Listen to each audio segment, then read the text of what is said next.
Hey guys, video blog episode 2. So today we're going to be talking about the anatomy of a trailer, so all the building blocks that go into designing a trailer. But first, I have some awesome news. I did a photo shoot last week because I'm so handsome, and I just wanted to show you guys the picture. I think it's pretty good. Yeah? I trimmed my, I trimmed my beard, but it's, right? So I'll be making the big bucks soon because of that. Last week, I introduced you to my cat, kind of. I told you guys about her. She's still doing good. The hair's grown back, so it's fine. Important news. It's our anniversary today, me and my wife. 1 year we've been married. We've been together, I think, 9. She's super hot. You can, look her up on Facebook. jimshotwife.com, maybe. Might already exist. But no, it actually is our anniversary in all seriousness, so happy anniversary to her. What else is new? Nothing. Yeah, nothing. It rained finally. So let's go ahead and talk about anatomy of a trailer. So you basically have 2 halves. You have your video half and your sound half when it comes to the creation of a trailer. The video half I don't do, but we might get more into that another week. But basically the video half has another 2 sections, and that is the motion graphics and then the edit. And there's a few things they have to consider. They have to consider the tone of the trailer. They need to decide if they're going to use graphics or not.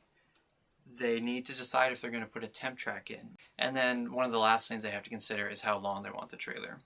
And so those things are all considered and decided before it comes to sound.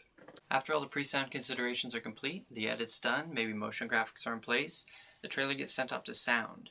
While in sound, I have to take care of the music, the sound effects, and the mix.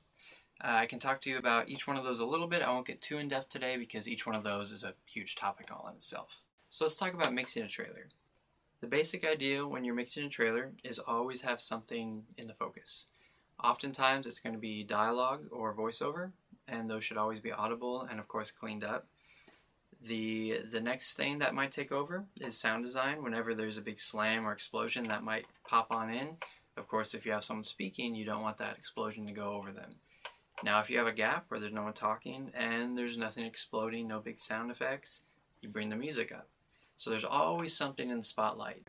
If you want to do special effects, like maybe you want the emotion extra strong in the whole trailer, you might have the music a bit higher than normal for the whole trailer. There's always exceptions.